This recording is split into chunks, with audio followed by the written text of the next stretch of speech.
Hi everyone, nubkeks here. Welcome back to Nub Raids. In today's video, I want to focus in on which epics are the ones to look out for, the ones that really stand out to me with epic empowerment on the perhaps distant, who knows, horizon. But we know it's coming. We should start saving right now. So that's what we're going to do. First of all, we got a couple of pieces of news, then I've got some general advice, just rules of thumb that you definitely want to follow for epic empowerment. And then we'll pick out some of the specific champions because, honestly, for me, I'm probably just going to empower everything, but there are certain champions that you definitely want to look out for first. So yeah, we'll do that. First of all, a little bit of news. Upcoming events on Sunday, the 5th of May, 3x Savage from Fire Knight. Tuesday, the 7th of May, 3x Sylvan Watchers, Spider's Den. Look out for Drop Fever label in-game to know when it's live. So that's fine. The Savage event is still decent, so that could be a decent time to farm Fire Knight, or you could just be, working on your masteries or just, grinding up some campaign stuff to get low-level food ready to go for champ training for the fusion, or, grind some Spider to get some silver. But this is a solid event. It's good. Not amazing, but it's good. 3x is decent. Also, on Monday, the 6th of May, we're launching an Awakening Boost event, giving you 2x chance to summon 5-star and 6-star Perfect Souls from Immortal Soulstone. So this one is interesting. We have had a 2x 6-star soul, I think twice now, from all Soulstones. So this one is better. It's 5-star and 6-star, but only from Immortal. So this is a really good event. I'd say particularly for spenders, it's really good. That being said, for me, as you can see, my Soulstone reserves are pretty low. They're quite depleted. So I personally am going to be saving up. It's not impossible, for instance, that we'll have a 5-star Perfect Soul Hero's Path for Vault Keeper Wixwell in the next month or so, probably during his fusion. That might involve souls. So for me, I'd like to stockpile to make that as easy as possible. I think I just used all my Soulstones for the Aestra Dream Song one, for instance, I think. If it's not Vault Keeper Wixwell, there will be something in the near future, so I want to keep a fairly solid stockpile of Soulstones for completing the guaranteed events. You guys know, I prefer this with shards. Apparently with the Hero's Path and Silver, I prefer this with artifacts as well. I kind of prefer it with everything in the game, saving up and stockpiling for guaranteed chances, because they can be really good. Vault Keeper Wixwell will be interesting as well. We've seen his full kit. I broke it down yesterday. Could be worthwhile if it's a 5-star soul. This is something that I actually changed my mind on a bit with Aestrid and kind of how impressive she has been. But I think before I was sort of like, 5 and 6-star souls, mostly important for Arena. With Aestrid has changed my mind on it though, and I now really value them for Hydra, and Wixwell could be a very, very solid Hydra champion for a lot of people. This extra Strength of Cruelty blessing in particular is just really good, right? It adds up to a nice chunk of extra damage, and that's something I'm really trying to prioritize. So yeah, that's something just to bear in mind. So that is coming up. So yeah, if you got lots of Soulstones, this is good. I think spenders, I don't know, I think I've seen MTG Jedi say that he really likes, I think, buying the Immortal Soulstones, that those are he feels a good value one to buy. But them being boosted 5-6-star chances, 24% for 5-star, 12% for 6-star, pretty solid. 1 in 3 is going to give you a 5 or 6-star soul. Of course, it's mostly going to be rare and some epics, so take it as you will. You got to spend a lot of money in this game to make an impact, so always bear that in mind. And when I say a lot of money to make an impact, I mean a lot of money to make an impact. Personally, I'm going to skip and stockpile, but I think it could be fine for you. Depends what you like and what you want to do. Okay, let's take a look then at these epic champions. Let's go. Let's talk about this. So my first, I guess, one interesting question is obviously, what are the bonuses going to be? So I actually believe, I never thought about it before. These are obviously the legendary bonuses. I believe these are the mythic as well, because you can obviously empower mythic champions. Now, I don't even have a single mythic champion. I've never really thought about it, but I've seen empowered mythics around the place. I think they have the same bonuses, actually. Epics might have the same.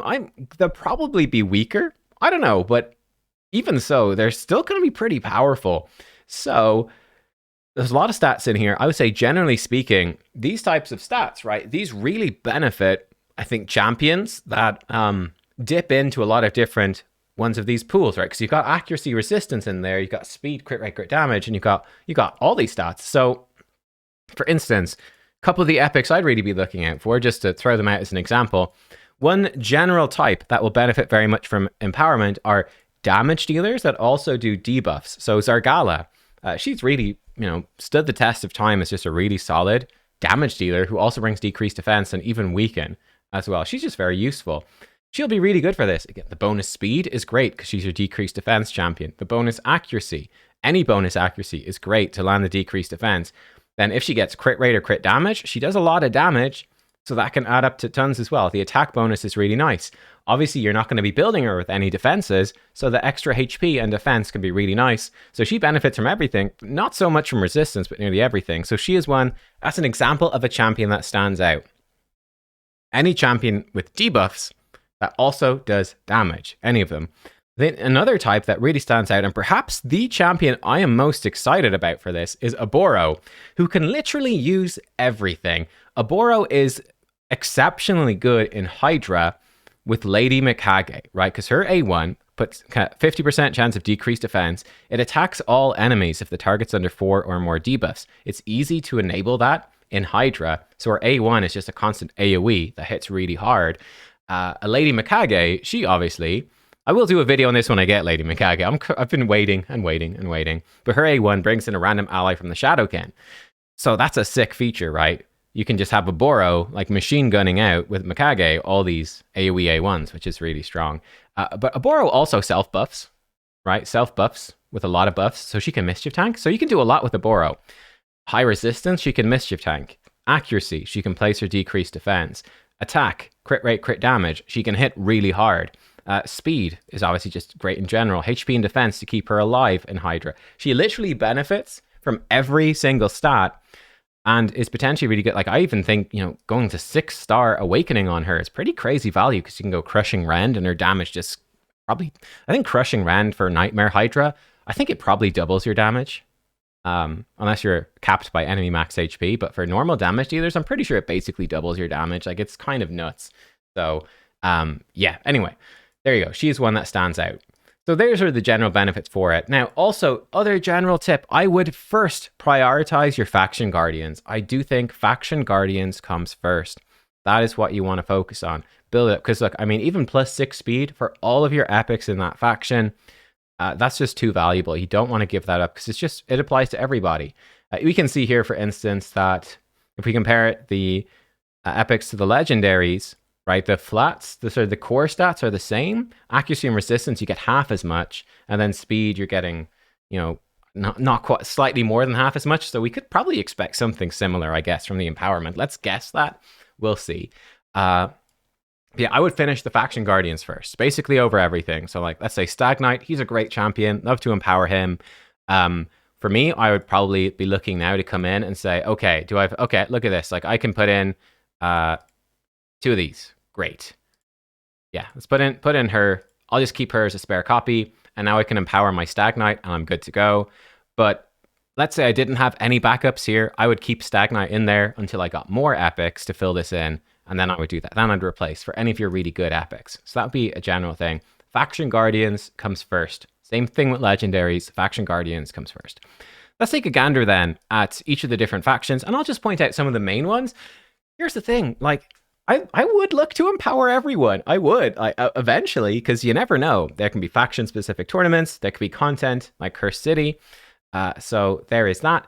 I know that Saf for HH Gaming is working on a new feature for the website that will actually break down how frequently a champion will show up in hard mode of the Cursed City of Centranos, which is going to be a huge deal. So I don't think that's live.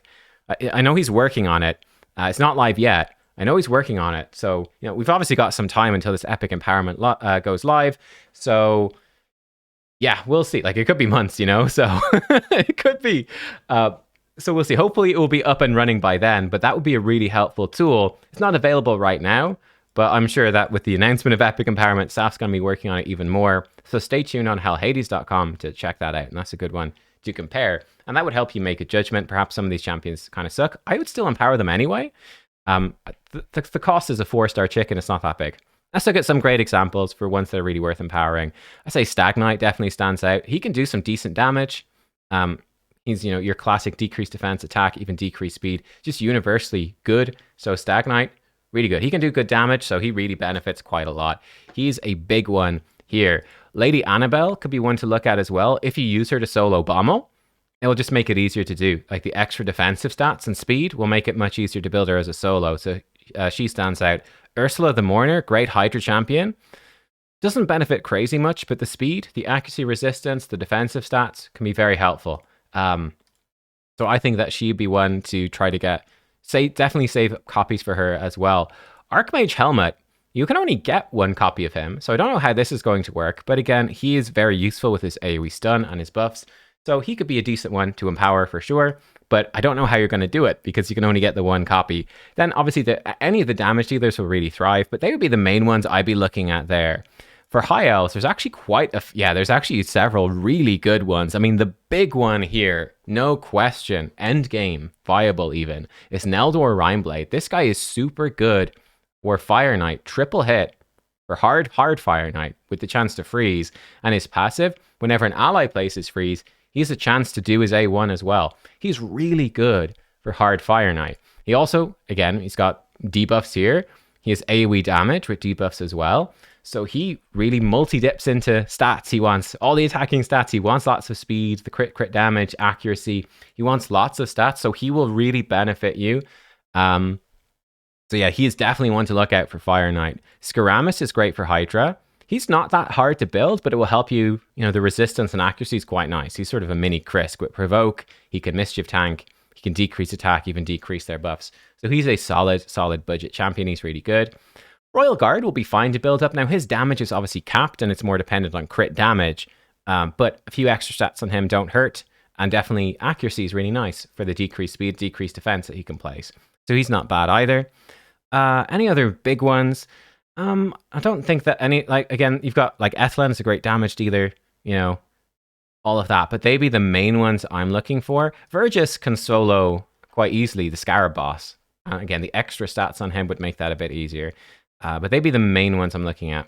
Sacred Order, there's some big ones. So Shamael for Hydra, that's going to be really strong, right? Just more damage. It's going to be very good. Shamael's just a great Hydra champ. That stands out. Godseeker is probably going to fall off a bit, right?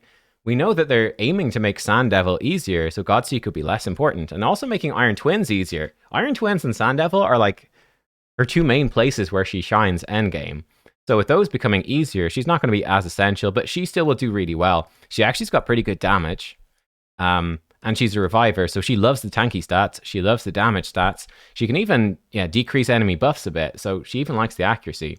So she'll definitely benefit from empowerment, but she might fall off a bit in terms of her meta usefulness with the changes. But she's still definitely worth it. Deacon, definitely worth it to empower, 100%. Phoenix is another big one. He's the double hit, where it can double hit on enemies under debuffs, and it blocks revive. Phoenix actually really worthwhile empowering too. Just the extra damage, even a bit of defensive stats. He can be very solid for Arena. It's just a nice, budget, accessible block damage option. So Phoenix is well worth it. You got other good champions in here, obviously like Mordecai and all of that, but I'd say those would be the big ones that I'd be looking to empower for Sacred Order. For Barbarians, a couple actually in here that are going to be really good. Alika stands out for a lot of you as potentially a really good option. Great damage dealer that can also lock enemies out. So she's really, really strong. So Alika, very, very powerful option. Going to get a lot better with empowerment. Farrakhan the Fat is obviously going to be great as well. Just mostly for the speed and just keeping him alive. But he can totally use it. He's not going to do crazy damage or anything, but he's such a good champion. I'd still empower him for sure. Anyway, and again, there's other ones that are nice, like Hoskarul is nice, Haikatoon, Skytouch Shaman, they're nice, but they would be the main ones, Alika and Farrakhan. For the Ogryn tribes, few good ones in here. Siege Hulk actually is great, man. I love Siege Hulk. Siege Hulk is surprisingly useful, so he's definitely one to empower. Again, a debuffing damage dealer, that's fantastic. Ugo, great one to empower, more of a support, so you're not going to get all the value out of all the stats, but why the heck not? I would personally, for Ugo, I would actually keep at least 2. If you need 3 for Hydra, keep 3 before empowering. Not a high priority to empower, but extra copies, totally go for it. I would keep, personally, at least 2 copies of Ugo for Hydra. You can probably run like a Sun Wukong in one team and an Ugo and then a second Ugo, and that covers your 3 teams with block buffs, and you'd be solid enough for Hydra there. So I'd keep at least 2. You probably don't need more than that and can empower, but keep 2. Anyone else in here that's really good empowered? Skrank stands out. Very good combo with Rathalos Blademaster. 3-turn cooldown AoE burn from Void, and he does really good damage as well. So he's going to really scale up well. He's a big one to boost up. Man-Eater's not bad. Again, for Clan Boss, the extra damage is pretty nice for him. So there you go. I'd say they are the main ones. Obviously, you got other ones in here that are good. Like, who shows up that's quite, like, Grush is quite useful often. Grunch was super important for one of the bosses in the Cursed City as a cleanser. I think it was the Nether Spider. He was the only one that could cleanse, pretty much. Claude, you got good champions, but the ones I picked out would be the main ones. For the lizards, no major standouts here. Like Venomage is obviously late game super good for Nether Spider and all that sort of stuff. So I'd empower a Venomage, and you only really need 1 Venomage. So that's a good one. Basilisk actually quite good for a few things with the AoE1. He's a good one to empower. Aox actually quite good with his passive. Doesn't really need empowerment, but might as well empower Aox. I'd say Basilisk is the one that probably benefits the most. But Venomage and Aox are quite good too. Obviously, Jireg is good for progression on like Eternal Dragon, that sort of stuff. But we're focusing on the main benefitors. For here, Skinwalkers. Bane would be a big one. Debuffing damage dealer. Big single target damage. She could become really strong for Clan Boss unkillable teams. Fane. That could be pretty cool. For like your Bat Eater. She probably, like an empowered Fane might even outperform like a Jintoro or a Dracomorph. Like it, that could be really strong. A Chemtum. He's another good one. Decent damage with some debuffs. You might not even build him for damage though, but you might as well empower him. You might need to, let me know, do you ever use 2 Chemtums? I don't know if you ever use 2, but he could be one to empower. Basher be a good one. Basher can do some okay damage, and he can obviously do the lockout as well. So I think Basher would be a very strong option. And Steel Skull actually shows up quite a bit in Cursed City, so that's one to look for as well. And they'd be the main ones there. For Orcs, main ones. So Seer's not going to benefit too much, but you might as well. I think you only ever need 1 Seer. You might as well empower her and just give her, a bit extra speed, bit extra crit damage. If you get that, if you even get that from Epic Empowerment, you might as well empower your Seer. Why the heck not? Duck definitely stands out because Duck actually needs to crit to land decreased defense. Duck needs to crit, so he'll benefit if there's crit rate stats. He'll actually do decent damage from the crit damage stats if there's any of those. He needs the accuracy, the speed, the defense. HP is nice. So he'll benefit a lot from all the stats. So Duck would be great. Sandlash Survivor, she's a solid one. So she could be okay. I'd say Zargala is the big standout one. That's really going to benefit a lot from empowerment. And I'd say they're the main ones there. Obviously, again, there's a few good epics in there like Jorg and Tagore, etc. But I don't think they're super high priority for empowerment. For the demonspawn, you might want 2 Allures for Dark Fae. You might. But Allure is going to benefit a lot. Again, Allure needs to crit. So crit rate stats are great. The speed, damage stats are going to be great. The accuracy, she'll really benefit from empowerment, become really, really good. She's already really good. She'll do really well, though. Gorlos will be great. Debuffing damage dealer, he'll be fantastic. He's really strong. Magnar will be good as well for more damage and tankiness. He's a great epic, and you only really need 1 copy. Skimfos, actually one to watch. Again, a debuffing damage dealer, quite underrated, who can fully steal turn meter, steals 100% turn meter if he crits. He could be a really solid one for things like Dark Fae, that sort of stuff. He could be great. And even Umbral could be quite nice as well. With a block damage, she does decent damage. She wants lots of, and her base speed sucks. So empowering her speed and accuracy could be quite nice because she wants speed accuracy and she's got really bad stats in those. I'd say, again, those would be the main benefiters.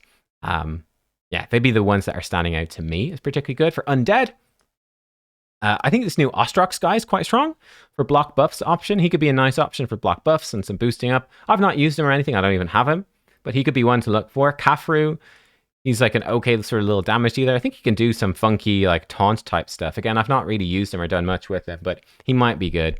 So they are both maybes for sure. Seeker is a good one. He does decent damage. And Clan Boss MVP. So Seeker is big. Dark Elhain is big. You probably only need 1 Dark Elhain. And she shows up as very useful against like Torments everywhere in the game. So she's really, really good. Vogoth could be a nice one. It's to boost up as well. For a bit of extra damage, he's useful. Anax, much like Fane, great clan boss damage. He's a big one. Husk is interesting. So Husk would be worth empowering. Again, you probably want at least 2 Husks. At least 2, probably built up. And for me, like, I don't even use mine in Hydra anymore. I feel like the metagame is shifting. But as a newer player, where the enemy max HP might be the way to go for you in Hydra, when you're first going into, like, brutal, etc. Even hard, maybe. I would keep 2 copies of Husk, but after that you can empower. He will obviously benefits from the accuracy for his provoke. The speed is nice. The crit rate stats are nice if there's any, and health and defense to be solid. So Husk is a fine one. He even benefits off attack. Yeah, his A1 scales off attack, but it's not really important. But yeah, he would benefit. And yeah, I'd say they are the main ones there. Quite a few good other ones in there as well. For Dark Elves, Madame Sarah's definitely out of the meta, but look, speed and accuracy on her is fine. So it's probably worth it. And you'd only ever use 1 Madame Sarah's. Actually, not that many that are super good here. Durandil is a super good damage dealer for early game. So he could be great early game damage dealer. That could be nice to empower, could make a big difference for you. The others are not, I don't know. There's nothing else in here that's super standing out to me. Again, I'd be empowering all of them. A lot of these champs show up as decently useful sometimes, but not super essential. Yeah, like they've got lots of solid champions, but none I'm like, wow, I'm going to empower and it's going to change a late game account, shall we say. Knight's Revenant is very, very strong. Whisper is a big one. Big. Whisper is a very strong single target damage dealer, so any damage stats are going to be very good. The defensive stats to keep her alive, very good. She can even place weak in A1, so accuracy is actually quite nice as well. So Whisper is big. She's a phenomenal champ against so many bosses. Watch out for Whisper. Skullcrown, another big one. Again, she's just very useful as an AoE damage dealer, campaign farmer, arena, Doom Tower stuff, Cursed City. She is fantastic, so really good. Sinacia, likewise, damage dealer, really, really good combo. And yeah, she can put skills on cooldown. I think she needs accuracy for that, so she'll benefit plenty as well. Skullcrown can even place weaken, so she'll benefit plenty. The 2 of those are big. Thylesia is also potentially really good. Again, damage dealer with debuff effects. She'd be very strong. And her base stats aren't super high for defenses, but look, every little helps. She won't scale up much, but every little helps. Miscreated Monster, I don't actually have him, but he's a solid one that, you know, he does damage, but he also debuffs. So he's a very, very good one for empowerment. Who else here be good? Like Rector Drath and Doom Priest are just perennial support options. They're great. So you probably empower both of those as well. You wouldn't really use multiple copies of Rector or Doom Priest, so they're definitely worth empowering too, just for the stats, honestly. Even though they're supports, they don't really use all the stats, still worth it.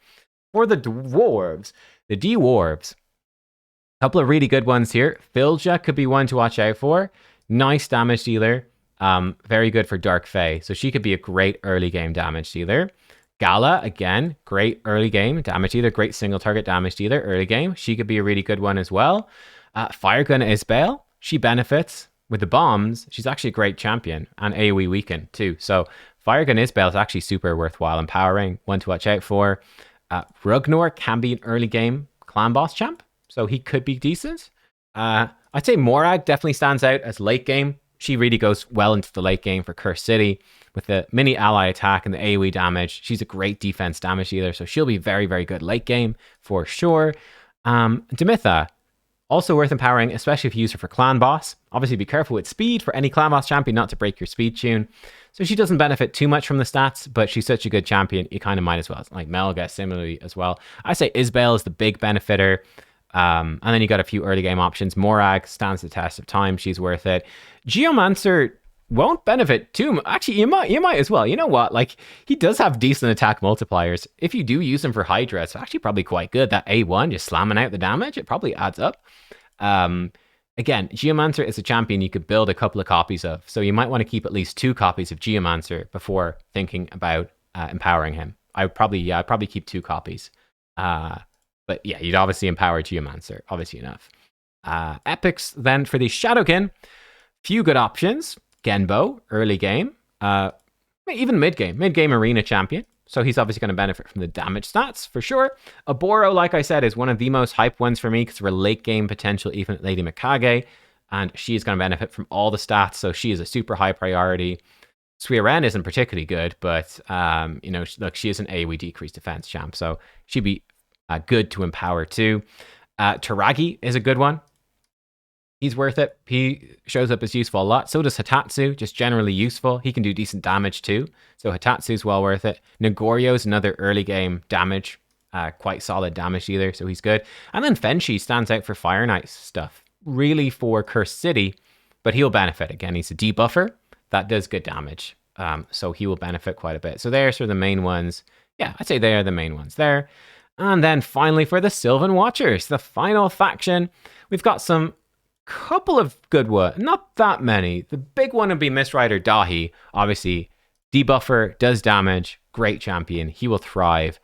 Creodon doesn't do great damage, but you'd probably empower him. Again, you probably wouldn't build more than one, and he could be in your Fire Knight hard teams. And he's just very good carry for a lot of Cursed City stages, just in general with the AoE freeze.